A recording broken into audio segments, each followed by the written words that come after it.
Avant, le frère Heber ne comprenait pas la vraie de Dieu. Il aimait normalement lire la Bible. Chaque jour, en moyenne, il lisait peut-être 4 ou 5 heures.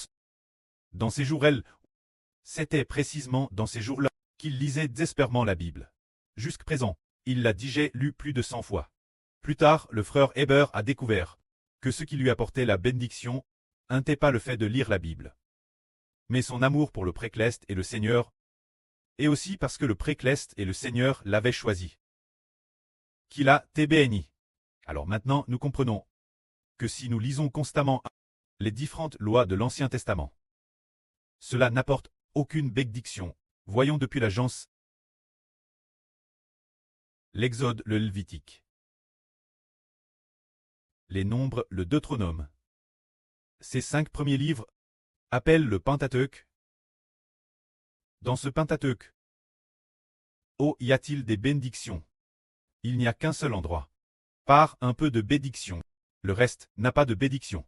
Ce qui a un peu de bénédiction, c'est quand Dieu a appelé Abraham, a béni Abraham, a béni Isaac, a béni Jacob.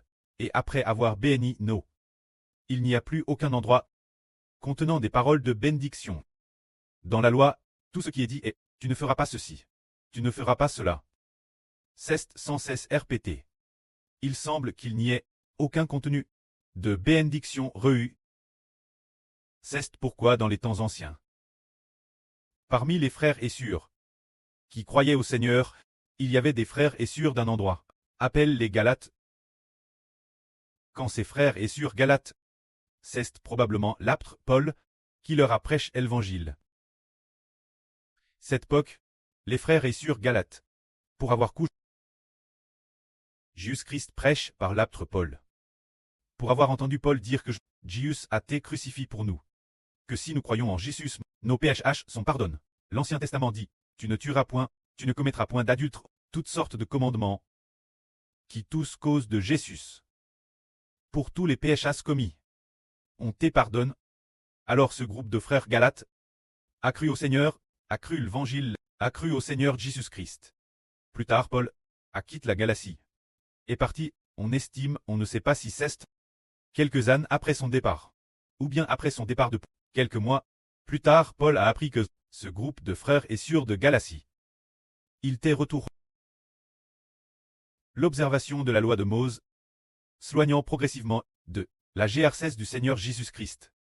Beaucoup de gens ont progressivement abandonné le Seigneur Jésus-Christ pour aller plus respecter ce que la Bible enseigne, en disant « ne prends pas, ne mange pas », toutes sortes de commandements. Alors Paul a dit « Si quelqu'un vous annonce ces choses différentes de ce que nous avons prêché, Jésus-Christ est différent. Celui qui vous transmet ses commandements, qui transmet ses enseignements, vous doit être maudit. » Je le répète encore une fois. Je viens de le dire. Si quelqu'un transmet ce qui n'est pas de Jésus-Christ, comme évangile pour vous, si ce n'est pas l'évangile de Jésus-Christ, mais qu'il transmet toutes sortes d'autres enseignements, cette personne doit être maudite. Qu'est-ce que cela veut dire alors? Cela veut dire pourquoi serait-ce mal qu'ils lisent cette Bible et qu'ils observent ces lois? Oui, c'est mal. Et cela pour une raison. Le Seigneur Jésus-Christ a été crucifié, justement pour nous permettre de ne plus être sous la loi, de ne plus être esclaves de la loi. Il nous a sauvés de la loi, afin que nous ne dépendions plus de la loi. Dépendre de la loi. Si quelqu'un dit « Je vais étudier la loi de Mose, je vais observer la loi », alors le Seigneur Jésus, le Seigneur assis à la droite du preux, pourrait pleurer pour lui. Le Seigneur dit « Je suis mort sur la croix pour toi. Et toi, tu ne m'acceptes pas. Tu ne veux pas que je sois ton Seigneur, mais tu veux me rejeter. Puis aller observer la loi et accepter la loi comme ton Seigneur. Si vraiment la loi peut te sauver, alors observe la loi. » Alors le Seigneur dit, « Puisque tu m'abandonnes, moi aussi je t'abandonne. » Alors, si quelqu'un est abandonné par le Seigneur, cette personne pourra pécher, elle ira pécher et commettre toutes sortes de péchés, car notre salut ne vient pas de la loi. Vrai dire, si les frères et sœurs ont les oreilles ouvertes, nous disons que la loi apporte la malédiction et que Jésus-Christ apporte la bénédiction. C'est pourquoi la fois dernière, pendant notre construction du temple, il y avait aussi beaucoup de contenu de l'Ancien Testament.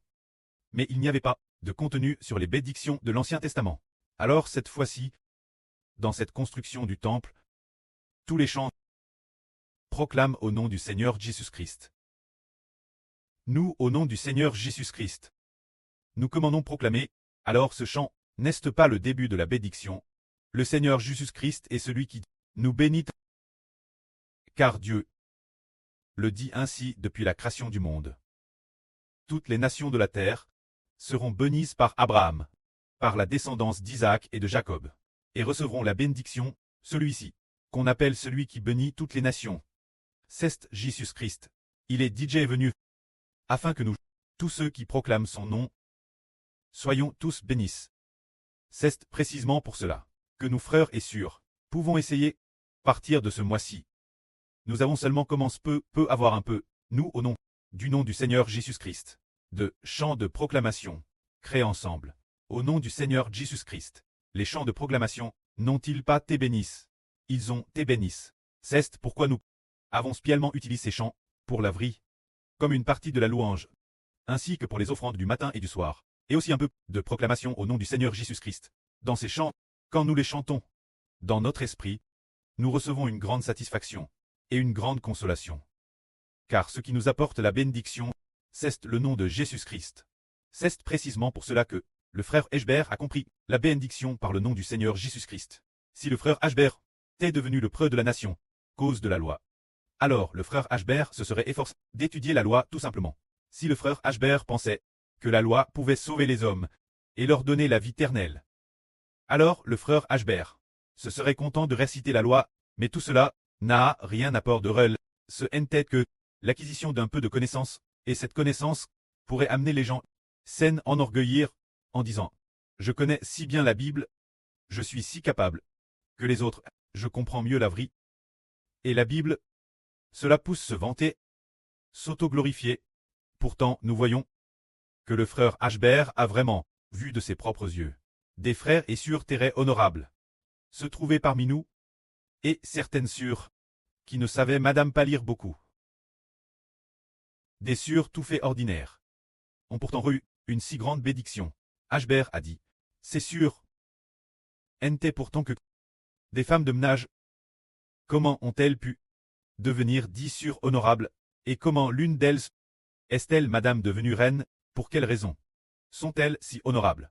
Par la suite Ashbert y arrive vraiment. Se pourrait-il que nos sœurs aient fait beaucoup d'efforts pour étudier la Bible en cachette? Sans le dire Ashbert. Mais il a découvert plus tard que non. Elles n'avaient madame pas le temps de lire la Bible. Mais alors pourquoi ont-elles été bénies? Il a découvert qu'elles aimaient beaucoup le Seigneur. Qu'elles aimaient aussi beaucoup le précleste. Qu'elles aimaient le nom du Seigneur, et qu'elles aimaient le nom du précleste. C'est ainsi qu'elles ont été bénies. C'est alors que nous avons compris que la bénédiction vient du nom du Seigneur Jésus-Christ, de l'amour pour le précleste et pour le Seigneur. Et c'est ainsi qu'on est béni. Nous disons donc que le Seigneur Jésus-Christ apporte la bénédiction. Le précleste Jéhovah. Le précleste Jéhovah veut accorder sa bénédiction ceux qui croient au nom de Jésus-Christ. Veut accorder sa bénédiction ceux qui respectent profondément Jéhovah, le nom du précleste Jéhovah, qui sanctifie le nom du pré, qui aime profondément le précleste Jéhovah, et qui aime aussi profondément son Fils, le Seigneur Jésus-Christ. La bénédiction viendra sur ces personnes. Ainsi nous pourrions entendre un beau témoignage. Il y a une femme nommée Tirza. Avant elle était encore notre sœur. Elle connaissait très bien la Bible.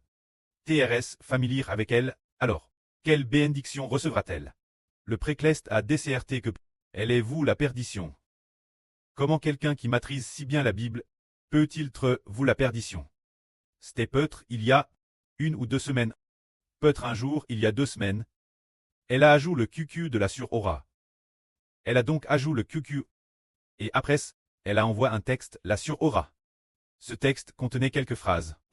Peut-être que le nombre de mots de ce texte n'était pas grand. Mais dans ces quelques phrases, continuellement, il y avait cette phrase. As-tu finalement lu la Bible ou non? Dis-moi. As-tu lu la Bible ou non? As-tu lu la Bible? As-tu lu la Bible ou non? As-tu lu la Bible? Ainsi, dans des va-et-vient, 5 ou 6 endroits. Elle a crié cela. Juste dans un seul paragraphe. Elle demandait sans cesse. As-tu finalement lu la Bible ou non? Un moment après, elle renvoyait. Dis-moi. As-tu lu la Bible ou non? Alors, dans seulement peut-être 100 ou 200 mots. Elle a demandé. As-tu lu la Bible? Elle la demande 4 ou 5 fois, ou peut-être 5 ou 6 fois. Ashbert pensait, comment quelqu'un qui maîtrise si bien la Bible, le pré, l'a pourtant prédestine la perdition. C'est ainsi que nous avons compris que recevoir la GRSE ne dépend pas de la lecture de la Bible. Elle qui maîtrisait si bien la Bible, ne connaissait pourtant pas le frère Ashbert, le Rédempteur. Ne savait pas que le frère Ashbert est Israël, qui doit siéger sur le trône de gloire, et qui peut sceller qui il veut. Celui qui est scellé est béni, et celui qui est destin la vie éternelle obtient la vie éternelle. Tout comme hier, notre sur Zaowan a reçu une parole disant, celui qui baptise du Saint-Esprit et de feu. Les gens, tu dois croire, ne sois pas un drôle. C'est alors qu'elle a découvert que le frère Ashbert est celui qui baptise les gens du Saint-Esprit et de feu. Alors regardons, cette femme, elle connaissait si bien la Bible, mais n'a pas reçu la gerce. Pourtant, ceux qui ne lisent pas la Bible, mais aiment profondément le Seigneur, aiment profondément le frère Ashbert, et aiment profondément le pré-Clest, deviennent reines. Nous comprenons alors. Nous disons que toutes les bénédictions ne viennent pas de la loi, ne viennent pas de la Bible. Si elles venaient de la Bible, alors cette femme Tirza aurait de recevoir d'abondantes bénédictions. Elle maîtrisait la Bible, mais au contraire, parce qu'elle n'a pas cru nos exhortations. L'esprit du pré a dit qu'elle sera perdue l'avenir. Puis il y a une autre femme, qui est l'ancienne Zimaï, qui était pasteur. TRS verse dans la Bible. Mais plus tard, nous avons découvert qu'elle n'appartenait pas à Dieu, et qu'elle a plus perdu son noble office, n'appartenant ni au Seigneur, ni au frère Heber. Elle connaissait extrêmement bien la Bible. C'est pourquoi nous disons que si la Bible est bien utilisée, c'est certes une bonne chose, mais mal utilisée, elle peut faire obstacle au salut. Si l'on lit la Bible seulement pour en étudier les mots et mémoriser ces versets dans sa tête, alors il n'y aura certainement pas grand profit. Mais si l'on lit la Bible, et que cela nous amène après lecture, aimer davantage le pré-Clest, et aimer davantage le Seigneur, qu'après l'avoir lu, on découvre que la Bible nous dit que Jésus est le Rédempteur, qu'il veut nous utiliser pour nous faire croire au Seigneur, croire en son nom, et accepter Jésus comme Seigneur. Alors le pré-Clest se réjouira de nous. Ayant compris cela, et aimant d'autant plus le Seigneur, alors lire la Bible sera bénéfique. Aujourd'hui, puisque nous savons que Jésus est le Rédempteur, alors notre bénédiction doit surpasser la Bible. La vie que nous recevons doit surpasser la Bible. Au contraire, surpasser la Bible est pour nous guider vers le Seigneur Jésus-Christ. Puisque nous sommes venus vers le Seigneur Jésus-Christ, allons ensemble, avec notre cantique de Mose et le cantique de l'agneau, chaque chant proclame au nom du Seigneur Jésus-Christ. Pour chanter la promesse que le pré-Clest nous a faite, pour chanter des chants de louange au pré-Clest et au Seigneur Jésus-Christ. Ainsi nous serons bénis. Alors nous disons que si la loi dit aux hommes qu'ils sont pécheurs, alors Jésus est celui qui pardonne les péchés des hommes, qui leur donne la vie éternelle, et leur accorde de merveilleuses bénédictions. Toutes nos bénédictions ne sont pas obtenues guère la Bible, mais parce que nous aimons le Seigneur Jésus-Christ. Que nous les obtenons, c'est parce que nous les obtenons par le nom du Seigneur Jésus-Christ. Que la gloire soit rendue auprès et au Seigneur. Amen.